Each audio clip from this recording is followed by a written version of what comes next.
Muy bien, queridos. Entonces comenzamos el reforzamiento número 6, que se va a centrar en cómo interpretar un poema, ¿ya?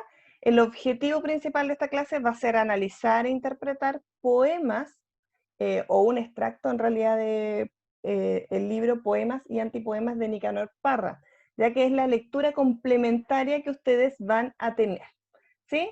Nicanor Parra es un escritor chileno, que es este señor que está aquí con una cara bastante chistosa, ¿cierto? Y voy a empezar la clase del día de hoy con esta cita que vamos a retomar al final de la clase, una vez que nos interioricemos con la poesía de Nicanor Parra, o antipoesía como él menciona, y dice: llore si le parece, yo por mi parte me muero de risa. ¿Y por qué vamos a comenzar con esta frase? Porque esta frase va a marcar profundamente la propuesta artística que nos va a tener este poeta, ¿sí? Él se caracteriza porque lleva a cabo una nueva forma de poesía, podríamos decir, que la denomina antipoesía, ¿sí? Y que también se va a manifestar no solamente dentro de los textos líricos, ¿cierto?, estructurados, sino que también va a salir del libro y va a llevar a cabo ciertos proyectos como los quebrantahuesos o los artefactos como es esta bandeja de cartón que está acá con frases que son bastante graciosas, podríamos decir, y que van a causar cierto efecto en el lector, ¿ya? Vamos a profundizar mucho más, por supuesto, en las características de la poesía de Parra. La idea es que ustedes puedan comprender un poco su propuesta artística y además recordar algunos conceptos de análisis lírico. Pero para eso, primero, entonces, tenemos que recordar cómo se debe interpretar un poema, en qué cosas yo me debo fijar al momento de querer interpretar un poema. Les recuerdo que nosotros al inicio del año trabajamos sobre el romanticismo y dentro de esa unidad vimos textos líricos, ¿ya? Recordamos un poco qué eran los poemas, cuáles son los elementos que se utilizan, entonces aquí voy a apelar un poco a esas clases. Entonces la pregunta es, ¿cómo interpretar un poema? Y aquí le pregunto al Valente Gallardo. Valente, ¿Valente me escucha? Sí, Miss. Valente, Sí, sí. si yo le digo que usted debe interpretar un poema, ¿qué cosas observaría usted del poema? ¿En qué se fijaría? Em, en cómo está escrito, el Ya, significado que trata de dar y quién lo ya. escribió. Ya, cómo está escrito, el significado que trata de dar, ¿cierto? ¿Y quién lo escribió? Valente, si bien lo dijo con sus propias palabras, aquí le vamos a ayudar un poco más con los tecnicismos. Efectivamente, para poder llegar a una interpretación, es decir, reconocer como el significado, y digo significado entre comillas porque ustedes saben que en la poesía como que el significado literal de las palabras se pierde. Se trabaja más con el significado connotativo, es decir, con este doble significado que se les da a las palabras. Por eso cuando nosotros hablamos de la lectura de los poemas, hablamos más que nada de una interpretación, más que de una verdad absoluta. Como decía Valente, cuando nosotros analizamos un poema, tenemos que fijarnos, por ejemplo, en el análisis del fondo, de la forma y del contexto de producción. Vamos a recordar cuáles son estos elementos. Aquí yo tengo un poema, y si ustedes se fijan, según la forma que tiene el poema, la distribución, yo puedo eh, comprender que se trata de un poema bastante clásico, porque tiene, si ustedes se fijan, una estructura bastante determinada, que son dos cuartetos y dos tercetos. Octavo básico. ¿Alguien se acuerda de octavo básico? ¿Qué tipo de poemas tenían dos cuartetos y dos tercetos? Tercetos son estos grupos o estos parrafitos o estrofas, como se llaman, que están constituidos, perdón, por tres líneas. Dos tercetos y dos cuartetos. ¿Alguien se acuerda? Empezaba con S y terminaba con S y tenía una T. ¿Nadie se acuerda? ¿En serio? ¿Sonetos? Very good, Josefina. Sonetos, ¿cierto? Casi iba a dibujar una horcada ahí, pero no alcancé. Los sonetos, ¿cierto? Entonces, nosotros a partir de la estructura podemos determinar, por ejemplo, que se trata de un poema clásico, como en este caso los sonetos, y los sonetos por lo general tienen temática que se les reconoce como temática de alto trato, podríamos decir, como en este caso el amor, ¿cierto? Llagas de amor se llama este soneto. Si nosotros quisiéramos profundizar un poco más en el soneto, tendríamos que analizar conceptos de fondo. Y los conceptos de fondo responden al hablante lírico, al objeto lírico, y yo para eso tendría que leer el poema, ¿cierto? Y observarlo un poquito más, tratar de reconocer pistas que me digan quién es el que habla en el poema, de qué trata este poema, ¿cierto? Cuál es la actitud o cuál es el temple de ánimo del hablante lírico, para yo poder comprender qué es lo que va a decir, por ejemplo, acerca de las llagas de amor, qué es lo que él entiende por llagas de amor o qué es lo que quiere expresar, ¿ya? Por eso, para poder interpretar algo, yo tengo que reconocer tanto la forma como el fondo. La forma porque la finalidad de los poemas no es solamente entregar un significado y hablar de emociones, sino que también trabajar con la palabra, con la métrica, con el arte de la palabra, podríamos decir. Por eso no es al azar, por ejemplo, que este poema utilice este tipo de rimas, que son rimas consonantes, ¿ya? Otra cosa que tenemos que recordar es que en el poema cambia un poco el lenguaje. Aquí ya no hablamos de párrafos, sino que hablamos de estrofas, ¿cierto? Que es un párrafo. Y los versos, recuerden que son las líneas del poema, el número de líneas. Por ejemplo, esta primera estrofa, que es un cuarteto, se compone por 4 versos, ¿ya? Esa es como la parte de análisis de forma, podríamos decir. No es muy significativa, pero cuando hablamos de algunos poemas que son más clásicos, sí nos sirve. Y el análisis de fondo refiere al contenido, a lo que quiere expresar el hablante lírico, el objeto lírico, las figuras retóricas que utiliza y para qué las utiliza. Y otro elemento importante que también mencionó Valente, Valente dijo quién lo escribió. El contexto de producción es muy importante al momento de querer analizar poesía, porque cada autor va a tener propuestas artísticas diferentes. Y el contexto de producción, al investigar sobre él, nosotros, ¿qué es lo que hacemos? Buscamos la vida del autor, características de la época y también la propuesta artística, la corriente artística a la cual él pertenece. No es lo mismo leer un poema del romanticismo que leer un poema neoclásico o que leer, por ejemplo, una epopeya. Ustedes leyeron epopeya en octavo básico y saben que las epopeyas hablan acerca de los héroes, ¿verdad? De los héroes clásicos, especialmente en la época medieval en realidad. Se utiliza mucho la epopeya también. Entonces, para poder llegar a una interpretación, yo tengo que conjugar, unir todos estos elementos, que también los vamos a ver en detalle, así que no se preocupen. Entonces, cuando hablamos de esos elementos, para que nos quede más clarito, los elementos de forma responden a la métrica, es decir, a la estructura que va a tener el texto, el número, por ejemplo, de sílabas, la extensión del verso, cómo es su estructura, cómo se componen las estrofas y el ritmo que tiene que ver básicamente con las rimas. Los elementos de fondo son los elementos de contenido. El hablante lírico, la actitud, el objeto, el motivo lírico, el temple de ánimo, las figuras retóricas, si se está utilizando exageraciones, ironías, antítesis. Recuerden que las figuras retóricas nosotros las vimos a principio de año y también están en el libro, ¿ya? Así que nos va a servir como recurso también al momento de querer analizar poemas. Y la biografía del autor, ¿cierto? Características de la época y la corriente artística, que son elementos del contexto de producción. Recordemos que esos 3 elementos nos van a ayudar a analizar un poema, ¿ya? Ahora bien, para que estén muy tranquilos, en la poesía de Nicanor Parra no importa mucho esto, los elementos formales o los elementos de forma, porque la propuesta de Nicanor Parra es justamente romper con estos elementos. Por lo tanto, lo que nosotros vamos a tratar de utilizar dentro del análisis poético que vamos a hacer el día de hoy es esto, ¿ya? Elementos de fondo y del contexto de producción.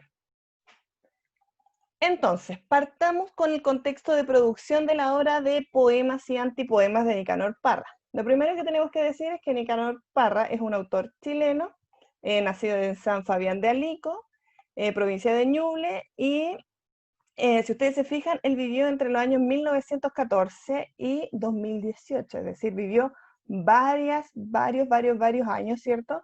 Y lo que nos ayuda a entender esto es que este señor vivió un periodo súper importante de la propuesta artística chilena y también mundial, que tiene que ver con el surgimiento de las vanguardias y posteriormente las posvanguardias, que es el tipo de poesía que Nicanor Parra es el que más va a desarrollar, ¿ya?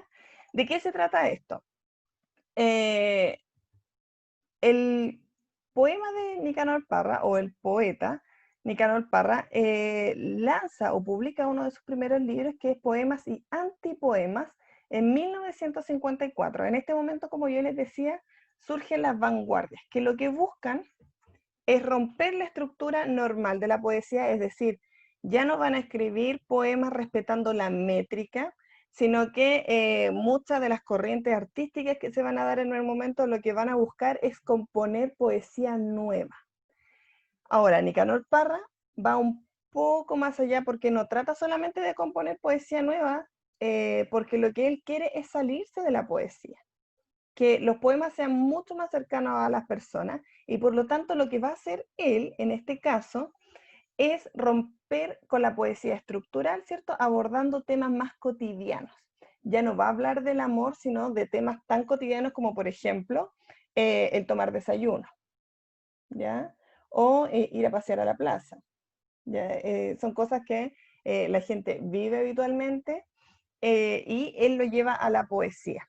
Por eso a él en muchos momentos se le llama el antipoeta, porque justamente se burla también de la poesía que él llama antigua y busca mostrar o proponer un nuevo tipo de poesía. En el caso de la poesía de Nicanor Parra, lo que va a primar es mucho de la mirada irónica, ¿cierto? Y burlesca de la poesía. Por eso yo acá también les coloqué esta imagen. Como les dije que él juega mucho con el hecho de lo cotidiano, pero no por sufrir con lo cotidiano, porque también van a haber muchos poetas que van a hablar de elementos cotidianos, pero por ejemplo van a hablar acerca de la crisis de la humanidad en la actualidad. Mientras que él básicamente va a ver lo más superfluo, lo más superficial que se puede observar en la sociedad y burlarse un poco también de esta situación y burlarse de sí mismo, que es un elemento también que vamos a poder ver en su poesía. Datos anecdóticos, Nicanor Parra no es alguien que estudia letras precisamente, sino que inicialmente estudia matemáticas. De hecho, fue profesor de matemáticas en la Universidad de Chile, estudió ahí también, por supuesto, pero también se desempeña fuertemente en la poesía. Muy bien, queridos. Ahora que nos acercamos un poquito más a la poesía de Nicanor Parra, o que conocemos un poco más acerca de su biografía, les quiero mostrar lo siguiente. En uno de sus libros, Federico Choff dijo lo siguiente sobre la poesía de Nicanor Parra, para que la podamos comprender un poco más. Dice: los poemas se convierten en la prehistoria y comienzo de una nueva e irresistible lectura del mundo. En ellos, el nuevo verbo no solo rechaza al anterior. Recuerden que Nicanor Parra rechazaba un poco la poesía antigua y lo que él buscaba era proponer un nuevo tipo de poesía, que es lo que llama él antipoesía, sino que también lo acoge en su verdad más amplia y radical, es decir, se acerca más a los temas cotidianos. El mundo del antipoema es el mundo de la enajenación absoluta, de la separación del hombre con los temas, ¿cómo podríamos decir? Con los temas que son más canónicos, sino que lo acerca a su realidad instantánea. El ser humano no es relativo a la nada, su diálogo es con la ausencia o conjunto de máscaras, ¿ya? Aquí es súper importante porque esta frase que a mí me llama mucho la atención, que su diálogo es con la ausencia o un conjunto de máscaras. Aquí estamos hablando de un tipo de poesía que quizá más sincera, que no se oculta detrás de las palabras y se van a dar cuenta al momento de leer el texto porque es muy simple de leer, ¿ya? No necesitamos sobreentender ciertos significados, sino que va a ser bastante literal al momento de querer plasmar sus poemas, ya su escritura. Dentro del texto de Poemas y Antipoemas, en la página 71 específicamente, ustedes se van a encontrar con esta nota que se llama Advertencia al lector, que de hecho no es solamente una nota, sino que es uno de los poemas, y también me gustaría leerlo y que me dieran su opinión o qué es lo que entienden por esto. Dice, advertencia al lector. El autor no responde de las molestias que puedan ocasionar sus gritos. Aunque le pese, el lector tendrá que darse siempre por satisfecho. Sabelius, que además de teólogo, fue un humorista consumado, después de haber reducido a polvo el dogma del, perdón, de la Santísima Trinidad, ¿respondió acaso de su herejía? Y si llegó a responder, ¿cómo lo hizo? ¿En qué forma descabellada, basándose en qué cúmulo de contradicciones? Según los doctores de la ley de este libro, no debiera publicarse. Esto él lo pone al medio de su poema, como una advertencia al lector. Aquí le voy a preguntar al Renato Chodil. Renato. Sí, Miss. Renato Chodil. ¿Por qué cree usted que el autor pone esta nota al medio de su libro? Para los que juzgan mucho. Ya, podría ser como una respuesta para las personas que juzgan, ¿sí? Sí. ¿Por qué dice usted eso? ¿En qué parte del texto puede usted observar eso? Cuando, el inicio, porque dice, los poemas se convierten en la prehistoria y comienzo de una nueva e irresistible lectura del mundo. Ya, pero eso es lo de la cita. Estamos hablando de esto, de la advertencia al lector. El autor no responde a las molestias, en esa parte también. Ya. Es como lo que aparece un poco de repente al final de los programas, ¿cierto? Las opiniones vertidas en este programa son responsabilidad exclusiva de quien la emite, como que se lava un poco las manos, podríamos decir, con esta advertencia, ¿cierto? Y además recuerden que yo les mencioné al principio, la poesía de Nicanor Parra al inicio fue bastante criticada porque justamente rompía con los dogmas o con los estereotipos de la época en torno a la poesía. Entonces, esta advertencia al lector, que es un poco irónica, ¿cierto? Porque además la pone a la mitad, siendo que la gente que ya había leído la mitad del libro, va un poco a eso, ¿cierto? A querer provocar un efecto en el lector que tiene que ver con la falta de responsabilidad de la publicación de estos textos. Finalmente, la persona responsable de la lectura es la que podríamos decir responsable final por adquirir este conocimiento o observar este texto, ¿ya? Él simplemente lo publica, nada más que eso. Muy bien, queridos. A ver si nos interiorizamos un poquito con la poesía de Nicanor Parra. Y aquí la pregunta va para todos, me van a contestar por medio del chat. ¿Cuál de estos dos poemas que están aquí creen que pertenece a Nicanor Parra? Contesten en el chat rápidamente. Respuesta A, soneto 1, o respuesta B, que sería Oda a unas palomas. Vamos a observar en el chat. ¿Qué es lo que dicen ustedes? ¿Cuál pertenece a Nicanor Parra? Ya. Vamos, aquí Chodil dice que Oda a unas palomas. Ah, y aquí hay unos que están un poco divididos. Ah, muy bien. La mayoría, chiquilla, está colocando la B. Perfecto. Ya, a ver. Está bastante marcado hacia la letra B, y yo le voy a preguntar a la Elena Aguilera. Elena, ¿por qué usted colocó la B? Porque como dijo usted que él rompía los estigmas con los poemas, como que es medio raro que haya escrito uno que es un soneto que sea tan ordenadito, siendo que él rompía esas reglas. Ya, rompía los Y habla estereotipos, también ¿cierto? sobre Pues los cosas estigmas son cotidianas otra como cosa. una paloma. Exacto, muy bien. A simple vista, nosotros ya podemos reconocer un poema de Nicanor Parra por la propuesta artística que tiene. Tenemos un tema bastante más cotidiano, en vez del soneto, rompe con este estereotipo y la estructura normal, que es lo que mencionaba Elena, que ahí había mencionado estigma, pero estigma es otra cosa, en la palabra específica es estereotipo. Y obviamente tenemos una propuesta mucho más cercana, ¿verdad? Porque habla de las odas, perdón, a unas palomas. La Oda, si bien es un poema bastante clásico, se caracteriza por ser de verso corto. En este caso, esta oda tiene un verso mucho más largo, ¿cierto? Y no rima siempre, sino que básicamente utiliza más la prosa para poder narrar, ¿ya? Aquí ya estamos haciendo un reconocimiento de la forma y el reconocimiento de la propuesta artística que en este caso tendría Nicanor Parra. No puede ser el soneto porque básicamente aquí con el soneto estamos hablando de un poema clásico, ¿cierto? De una estructura bastante rígida y determinada, cosa que dentro de la poesía de Nicanor Parra se rompe con esa estructura. Muy bien. Otros elementos bastante llamativos de la propuesta artística de Nicanor Parra son estos elementos, los artefactos. En poemas y antipoemas no se pueden ver, pero yo se los quise mostrar en esta ocasión, básicamente porque responden como a un elemento bastante representativo de su propuesta artística, que es reunir elementos del mundo cotidiano, ¿cierto? Con ciertas frases que pueden producir algún efecto en el lector, y que por lo demás trabajan mucho con la ironía, como es en este caso el insecto de Edison, ¿verdad? ¿Alguien le gustaría explicarme a qué se refiere esto? ¿Se acuerdan de quién es Edison?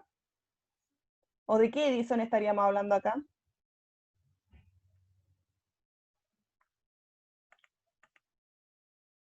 Vamos, anímense, si aquí puede ser cualquiera.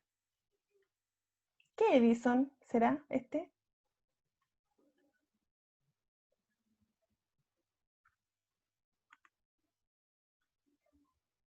Aquí le pregunto, Gustavo Pizarro.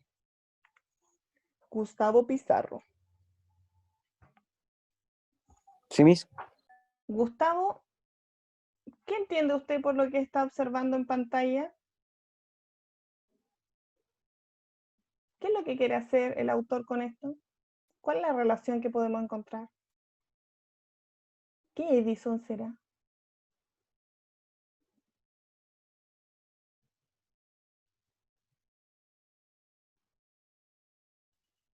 Eh,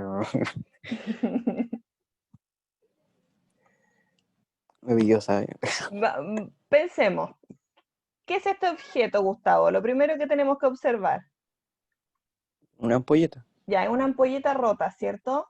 Y Mm. pareciera que estos son como patitas largas, ¿verdad? Parece como un bichito, ¿verdad? Como un insecto, ¿cierto? Ah, ya, ya. ¿Qué Ya será entendí. Edison? Thomas Edison. Eh, Ahí le sonó, ¿o no? sí. ¿Sí? Uno de los inventores de la bombilla, ¿cierto? O de la luz eléctrica, la ampolleta o lo que sea. Y en este caso, básicamente se está riendo un poco del invento. El insecto de Edison, que sería su propia ampolleta que parece como un bichito. Vamos con otro. Mensaje en una botella. Bastante rupturista la propuesta, ¿cierto? Aquí habla un poco acerca de la publicidad que se entrega a través de, de los mensajes, valga la redundancia publicitaria. Mensaje en una botella, Coca-Cola, pone. Las tres calaveras de Colón.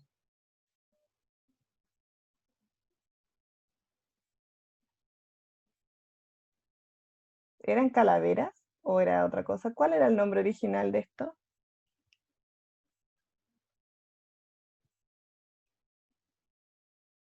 ¿Alguien se acuerda?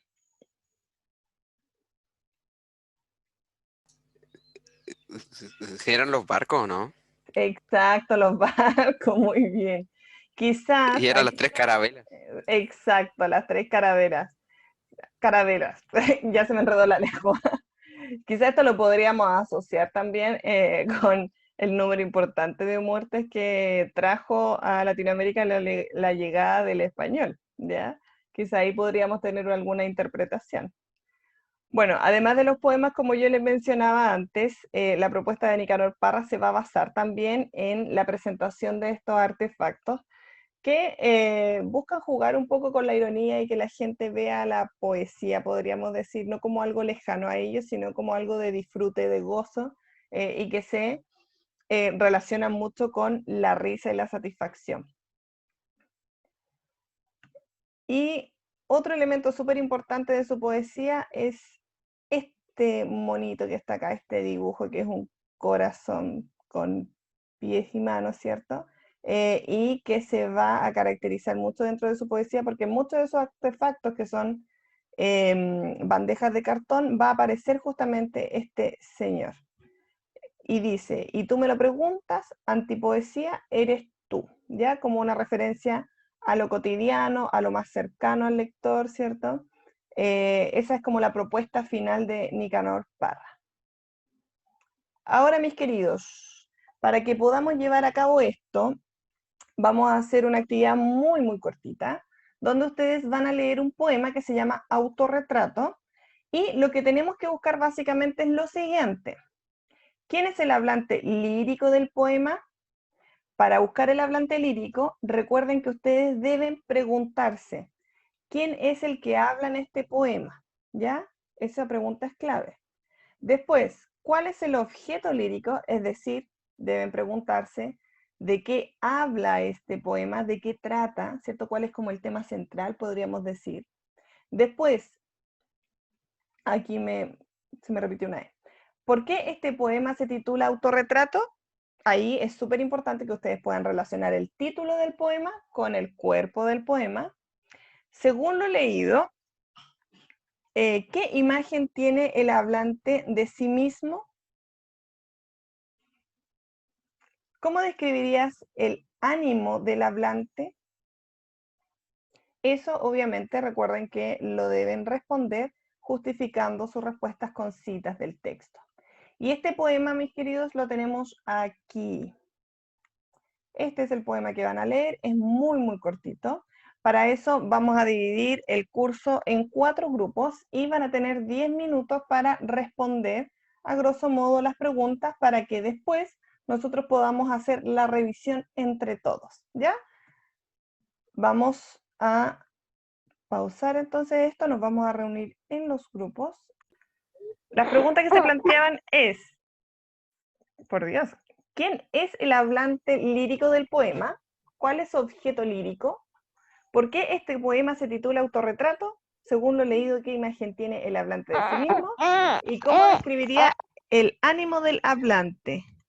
Aquí vamos a silenciar a la Josefina, que parece que está con un bebé ahí. Perfecto. Partamos con la primera pregunta entonces. ¿Quién es el hablante lírico? Recordemos que para esto nosotros teníamos que preguntarnos quién habla en el poema, ya que es muy parecido a buscar como el narrador, pero en realidad cuando estamos hablando de lírica tenemos que hablar de hablante. Y aquí le pregunto, acá tenemos nuestro poema, ¿cierto? Digitalizado, y le pregunto a el Sebastián Ruelas. Sebastián Ruelas. Sí, Miss, ¿Quién cree usted que es el hablante lírico de este poema? un profesor Ya. ¿Por qué dice usted que es un profesor? ¿Dónde encontramos nosotros una cita que nos diga que este es un profesor? en la parte que dice he perdido la voz haciendo clases. Ya. He perdido la voz haciendo... Ay, voy a sacar aquí el corrector. Perfecto, aquí está. He perdido la voz haciendo clases, ¿cierto? Muy bien.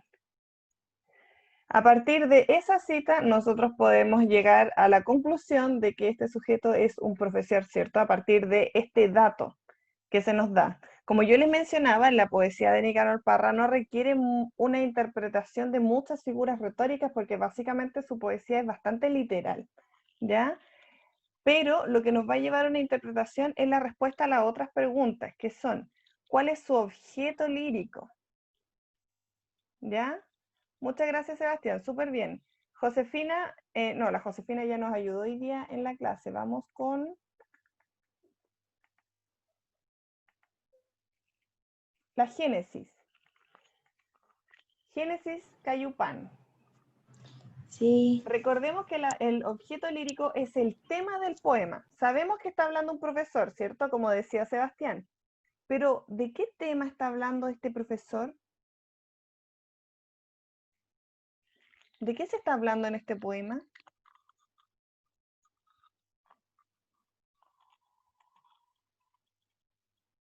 Aquí ojo que puede haber más de una respuesta correcta, porque cuando es una interpretación, depende mucho de la visión que usted tenga del poema. Por lo tanto, Génesis, usted tranquila porque lo que usted diga debe fundamentarlo, es decir, debe decir en qué parte del texto cree que aparece lo que usted está diciendo, ¿ya?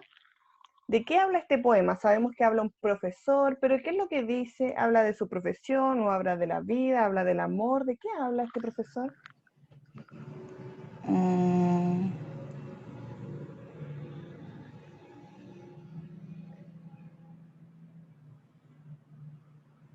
Vamos, Génesis.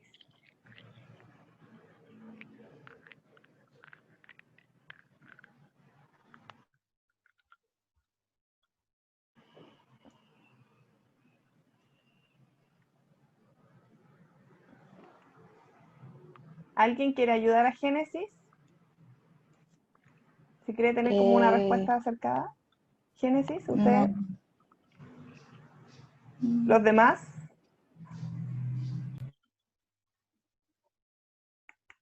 A ver, vamos de a poco entonces, nuevamente. ¿Su profesión, Miss? ¿Puede ser? ¿Quién habló aquí? La Elena Aguilera. De su profesión. ¿Por qué dice usted de su profesión? Porque todo el poema se pasa hablando de lo que le ha hecho, lo que le ha provocado su profesión en su vida, que ha perdido la vista, su voz. Claro, la vista, ¿cierto? Dice, en materia de ojos a 3 metros, no reconozco ni a mi propia madre, ¿cierto? Sí, también una parte ahí que dice, hago 40 horas semanales, o sea, que Ya, está refiriéndose a que trabaja como profesor, o sea, que igual es un tema importante. dice que he perdido la voz debido a que hago 40 horas semanales, ¿verdad? Lo dice al inicio del poema. Oye, aquí se me perdió el puntero. Aquí está. En esta sección, ¿verdad? Según lo que dice este profesor, que está hablando un poco de su profesión, ¿cómo está describiendo la profesión? ¿Cómo sería la profesión de profesor en este caso, según lo que dice el hablante? Y aquí nos vamos acercando al objeto lírico. ¿Cómo sería la profesión del hablante? ¿Lo disfruta o se siente cansado? ¿Es una profesión tediosa o lo reconforta? Pensemos en los datos, en lo que se nos presenta aquí. Como que odia su trabajo, se, como que se cansó ya de su trabajo. Yo opino. Bien. ¿Por qué dice usted que se cansó, Nicolás?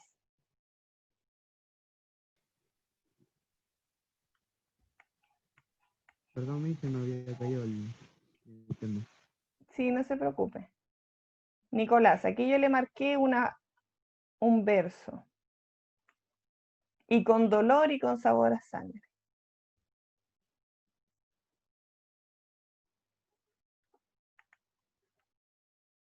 ¿No ayudará eso a fundamentar un poco lo que usted dice?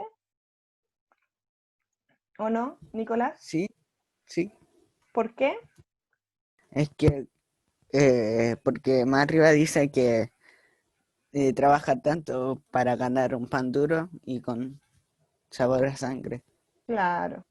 Aquí hay muchas interpretaciones que se le podría dar. Aquí no está diciendo que efectivamente la profesión sea así, sino que según su experiencia, quizás es una profesión que no es bien pagada, ¿cierto? Es un poco ingrata, pero no tampoco se queda solamente en el hecho de la profesión misma, sino que también reflexiona un poco acerca de cómo se viven los trabajos en general. Dice, ¿para qué hemos nacido como hombres si nos dan la muerte de animales? Y eso se debe al cansancio y al trabajo. Podría ser esa una de las interpretaciones. Y si ustedes se fijan, eso lo podemos extraer directamente del texto, ¿ya? Gracias a alguna de las citas que ustedes pueden recoger. Por lo tanto, aquí el objeto lírico podríamos señalar que está hablando acerca de su profesión y del desgaste que genera el trabajo en sí. Muy bien. Esa interpretación que yo doy del objeto lírico, chiquillos, siempre se debe fundamentar con partes del texto. Y va a depender mucho de cómo ustedes lo fundamenten, si está bueno o malo, porque yo perfectamente podría dar otra interpretación que también podría estar buena y que va a depender solamente de las citas que voy a utilizar y la argumentación que voy a colocar en mi respuesta, ¿ya? Pregunta entonces, ¿por qué este poema se titula Autorretrato? Y aquí le pregunto a... A ver.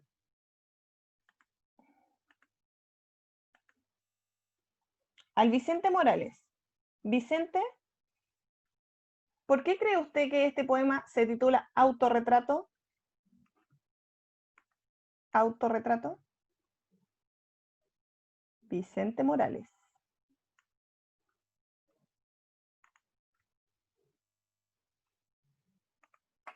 Por la forma que el profesor se ve. ¿Qué es un autorretrato primero, Vicente? Pensemos en eso. Esa es como la clave de la pregunta. ¿Qué es un autorretrato? Me imagino que ustedes en arte han hecho autorretratos por ello, ¿no?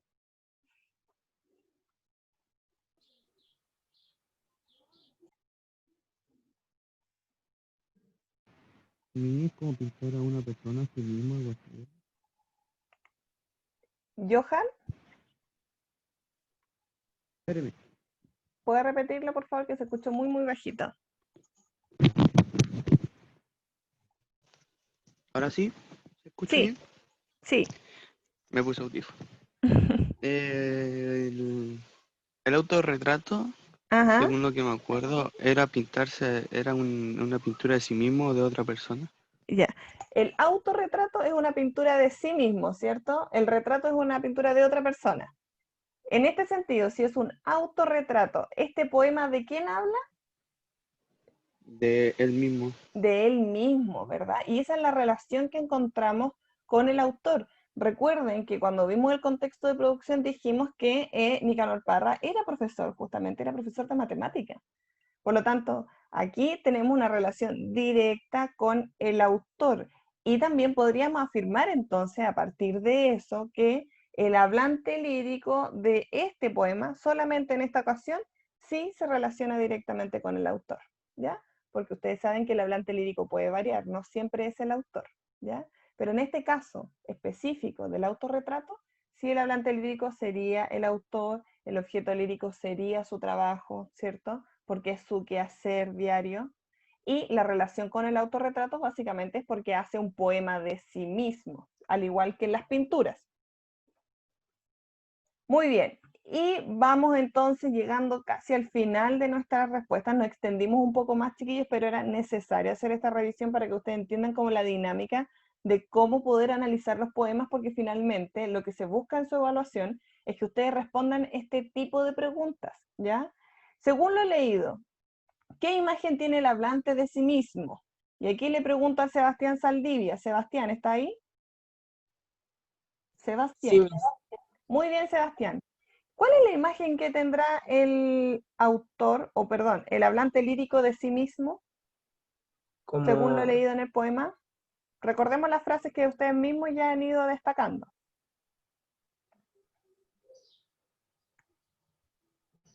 tiene una imagen triste de sí mismo. Tiene una imagen No, triste, ¿cierto? Podría ser como de hablar acerca de su desgaste. sí, Eh, de cómo es- pasó de ser un joven lleno de ideales ¿ya? a lo que es ahora. Ah, muy bien. ¿Y dónde identifica usted eso de que fue un joven lleno de ideales? En el tercer... Ay, Aquí, perfecto, muy bien. Perfecto, excelente. Después tenemos entonces, muchas gracias Sebastián. ¿Cómo describirías el ánimo del hablante? ¿Cuál sería la emoción que transmite el hablante? ¿O el ánimo? ¿Estará reflexivo, triste, enojado, feliz? ¿Qué dirían ustedes?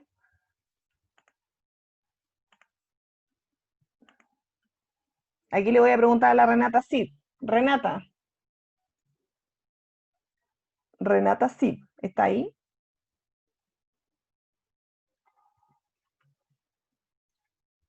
Renata Cid. ¿Está o no está?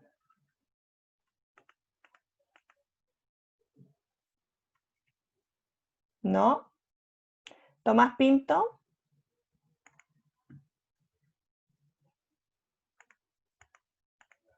Sí, Tomás, Miss. ¿nos podría ayudar con esa respuesta? ¿Cómo describiría usted el ánimo del hablante o el temple de ánimo? ¿Cómo lo ve usted?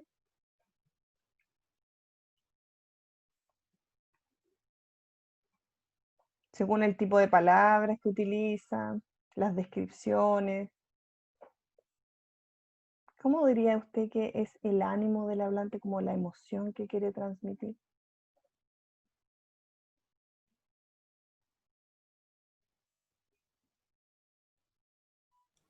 Ok, Miss. El ánimo del hablante es como un poco así de tristeza, ¿Ya?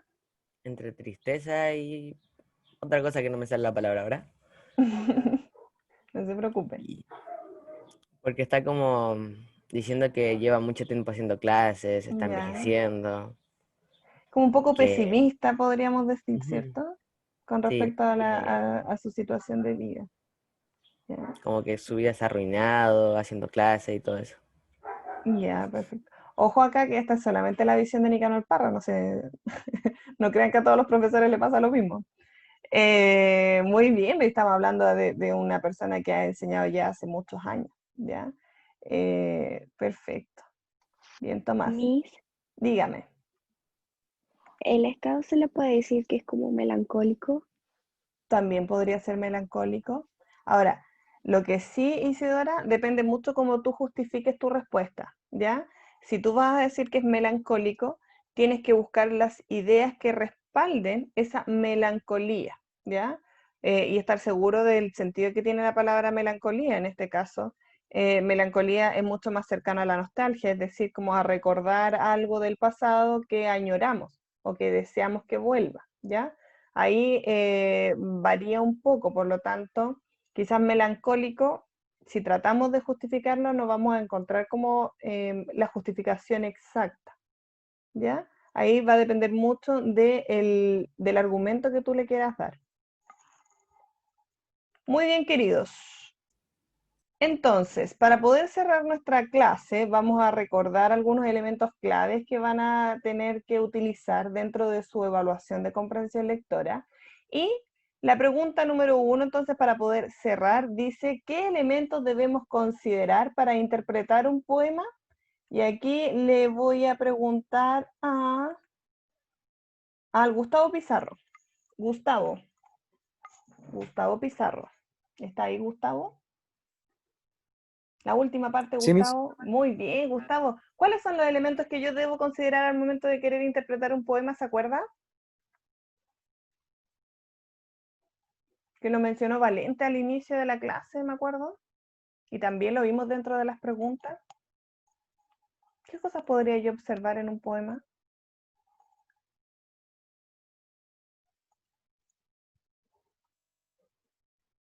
La forma de soneto. ¿Ya? La forma podría ser.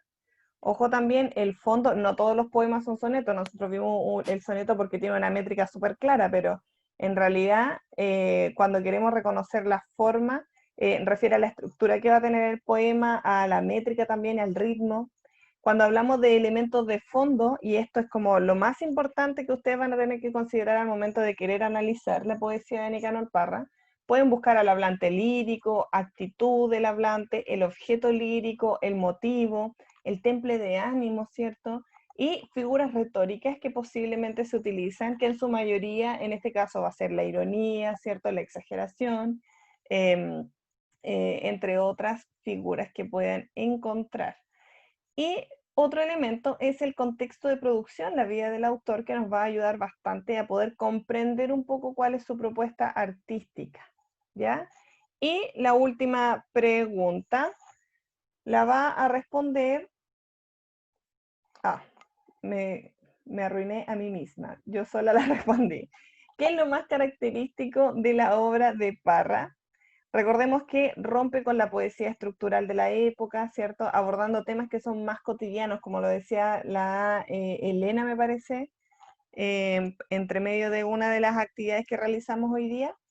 plantea una mirada irónica y burlesca de la poesía. Por eso no es de extrañarlo que muchas de las imágenes que se presentan dentro de sus poemas hagan referencia a lo gracioso, ¿ya?